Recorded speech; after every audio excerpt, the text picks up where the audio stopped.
दोस्तों, एक बार फिर मिशन टेक क्लासेज में आप सभी का स्वागत। आइए देखते हैं 10 महत्वपूर्ण important question. Question number 1। 10 KVA का ट्रांसफार्मर खुले परिपथ टेस्ट में 400 वाट और लघु परिपथ टेस्ट में 900 वाट का पावर ले रहा है। 50% के लोड पर कॉपर ह्रास क्या होगा? एक फार्मूला होता है एम स्क्वायर गुणे फुल लोड पर कॉपर लॉस। फुल लोड पे कॉपर लॉस, तो एम का मान है 50% लोड यानी कि हाफ। 1/2 का स्क्वायर गुणे फुल लोड पे कॉपर लॉस है 900 वाट।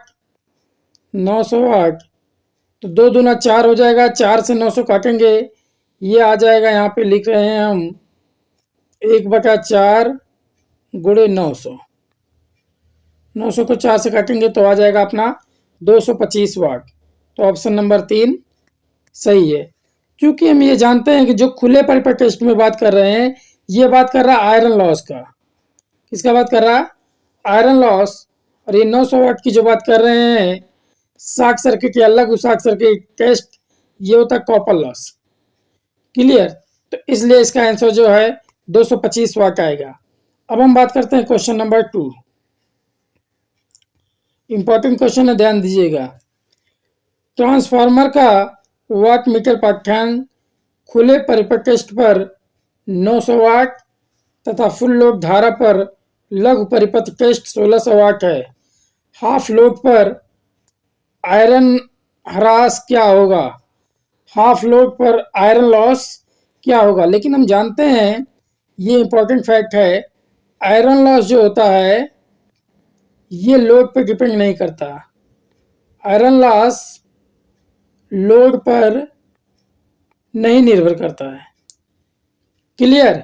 तो या फुल लोड हो या हाफ लोड हो, तो आयरन लॉस जो है वही होगा। तो ये ऑप्शन नंबर बी सही है, 900 वाट। क्लियर? हम ये लोड पे जो डिपेंड करता है वो कॉपर लॉस डिपेंड करता है, आयरन लॉस लोड पर डिपेंड नहीं करता। क्लियर? अब बात करते हैं क्वेश्चन नंबर 3। अधिकतम दक्षता के दौरान किसी ट्रांसफार्मर का कॉपर ह्रास 1000 वाट है। आयरन लॉस क्या होगा?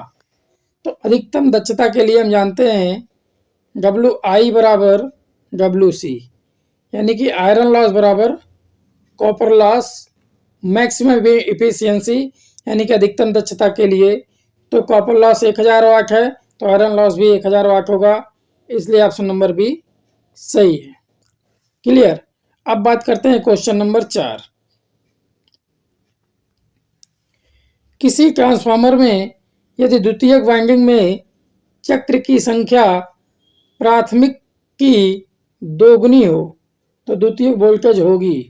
तो यहाँ से एक फार्मूला होता है E समानुपाते N। वोल्टेज समानुपाते टर्न की संख्या पर डिपेंड करती है। अगर हम टर्न की संख्या को बढ़ा दें तो वोल्टेज भी क्या होगा? बढ़ जाएगा। तो क्या आ रहा है? द्वितीयक वाइंडिंग में चक्र की संख्या प्राथमिक की दोगुनी हो तो द्वितीयक वोल्टेज भी प्राथमिक की दोगुनी होगी। इसलिए ऑप्शन नंबर 3 सही है। क्लियर? अब बात करते हैं क्वेश्चन नंबर 5।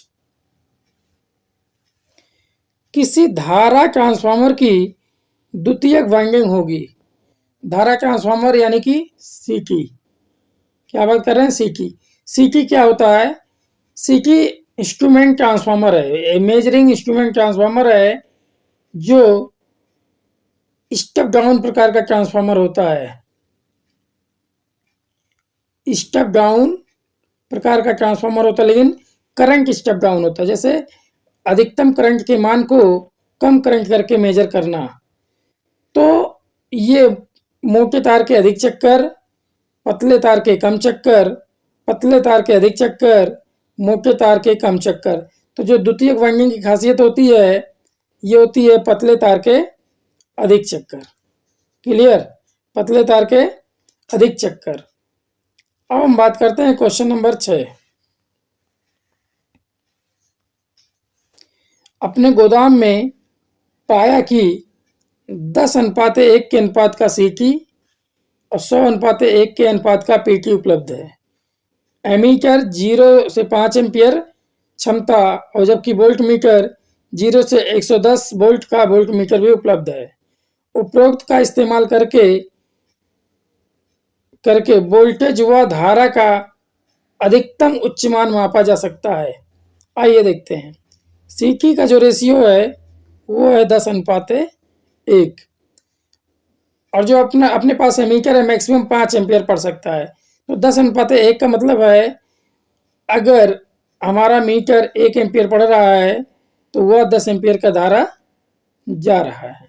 तो मैक्सिमम 5 एम्पियर पढ़ेगा तो 5 एम्पियर बराबर 10 गुणे 5 बराबर 50 एम्पियर।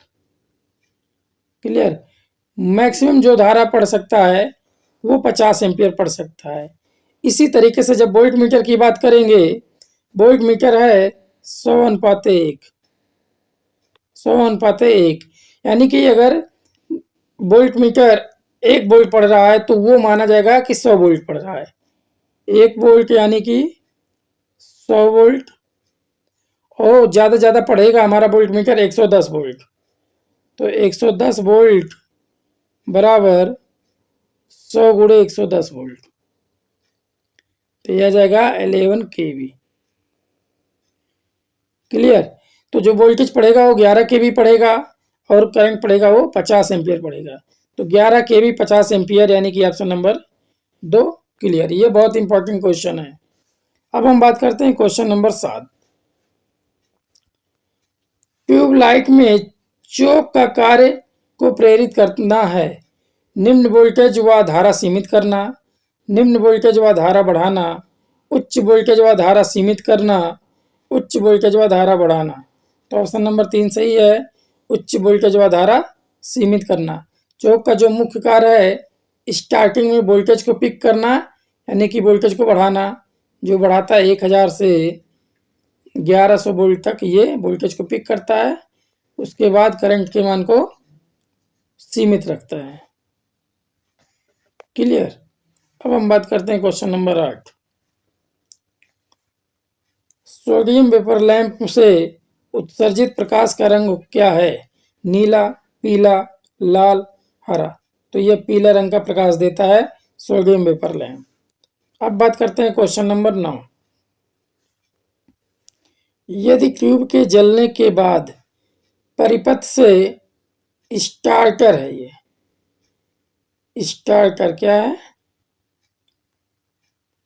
स्टार्टर को निकाल लिया जाए तो क्या होगा? ट्यूब फ्यूज हो जाएगा, ट्यूब प्रकाश उत्सर्जित नहीं करेगा, ट्यूब लगातार चमकता रहेगा, ट्यूब रह रहकर चमकना शुरू करेगा। तो यह ट्यूब लगातार चमकता रहेगा। स्टार्टर का काम है स्टार्ट करना। अगर एक बार अपना ट्यूबलाइट स्टार्ट हो गई उसके बाद स्टार्टर को निकाल लेने के बाद कोई फर्क नहीं पड़ेगा, जैसे चमक रहा था वैसे चमकेगा, यानी कि ट्यूब लगातार चमकता रहेगा। अब हम बात करते हैं क्वेश्चन नंबर 10। 11 किलोवाट से बड़े आकार की 3 phase squirrel cage induction motor के लिए स्टार्टर प्रयुक्त होता है। Dual starter, star delta starter, auto transformer starter, 3 point starter. तो यहाँ पे ऑप्शन नंबर 3 सही है, auto transformer starter. Dual starter जो होता है वो 0 से 5 HP बोल सकते हैं, HP या 5 किलोवाट तक। स्टार डेल्टा स्टार्टर 10 किलोवाट के नीचे, 10 किलोवाट के नीचे या 10 किलोवाट तक। ऑटो ट्रांसफार्मर स्टार्टर जो यूज किया जाता है वो 11 किलोवाट से बड़े आकार के मोटर को चालू करने के लिए किया जाता है। जबकि ये 3 पॉइंट स्टार्टर जो है ये DC मोटर को चलाने के लिए यूज किया जाता है, DC मोटर को चलाने के लिए यूज किया जाता है। क्लियर। अगर यह वीडियो अच्छा लगा हो तो चैनल को लाइक करें, सब्सक्राइब करें, शेयर करना ना भूलें। थैंक यू, धन्यवाद। उदय की इन किरणों को